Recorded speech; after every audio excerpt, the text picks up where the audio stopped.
Hi there, I'm DJ Waldow, and I turned 50 on February 23rd, 2026. So for the next 50 days, I'm sharing one thing that I've learned over the almost 50 years on this planet. Today's thing is thing number 19, feeling like a fraud, aka imposter syndrome.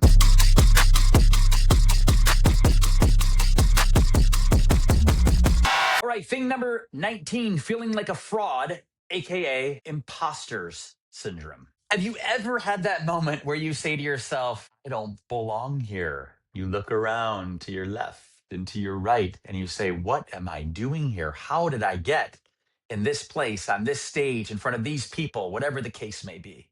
Or do you ever think, I'm not as good as the people here? I don't deserve to be here. You think to yourself, any second, someone's going to figure it out. They're all looking at me, and someone's going to figure out that I don't belong here. That feeling has a name, imposter syndrome. I have suffered from it almost my entire adult life. Imposter syndrome is basically that feeling like you're not good enough, you're not qualified enough, and you don't belong. And most importantly, like at any moment, you're going to get exposed. Someone's going to call you out for not belonging. And this is true even if on paper, you're the most qualified person in the room. And as you all know, I'm not a doctor, although I am married to one. So I feel like I have a little bit more insight, but probably not. So I can't tell you the clinical definition for imposter syndrome. It might not even be a clinical thing for all I know.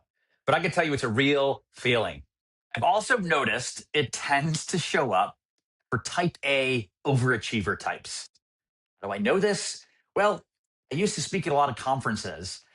A lot of my public speaker friends, even though they look very confident on stage, still often look around thinking, I don't belong here. What am I doing here? That's imposter syndrome. I can tell you most people who have started a new business at some point say to themselves, what qualifies me to be here? I think it hits people that are type A often because we tend to care a lot. We are perfectionists or recovering perfectionists. Also, we're very hard on ourselves, so we want to succeed. And that's not to say people that aren't type A don't want to succeed or don't hard or are not hard on themselves. And it gets even worse because we compare ourselves to those people around us.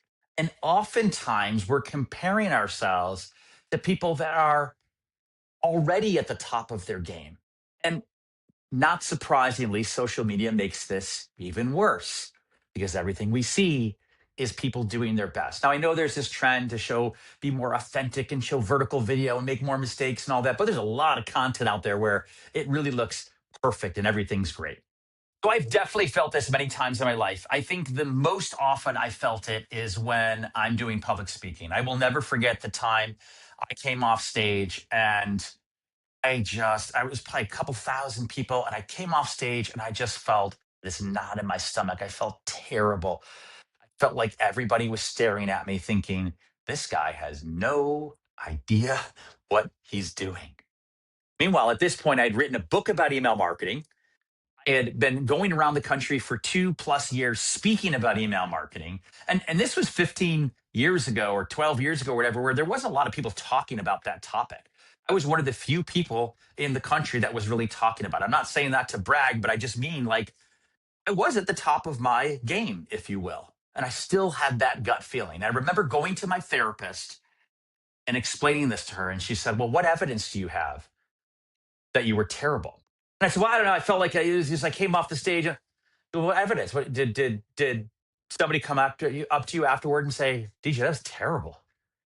I said, no, that didn't happen. She goes, did you get reviews that were like 3 star, 3 out of 5? I go, no, they were all like 4s and 5s, and people generally, I think, liked it. Because you don't have evidence for that. That's all in your head. This imposter syndrome, I believe, for me, has also triggered a lot of depression in my life. I got a full-time teaching job as an 8th grade teacher. And I'll never forget first year of teaching, which is when I think it was the first or second year where I had my first major bout of depression. I was teaching American history. I didn't know anything, or at least so I thought.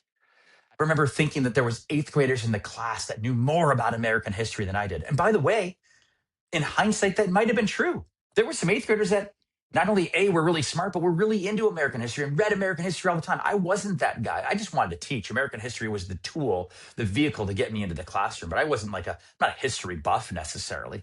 So there was part of it that I didn't know a ton. But the reality is quite a bit about American history. And I knew more than 99% of the eighth graders there.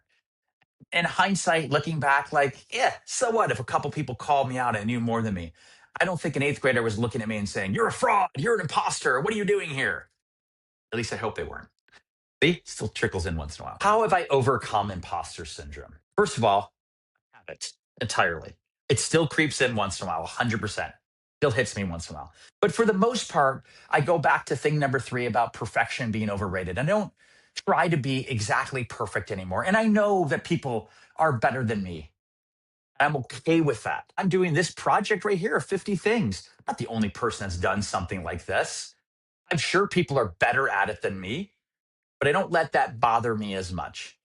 As I start to get those feelings creep in about I'm a fraud, I stop and say, yeah, you know what? I'm doing it.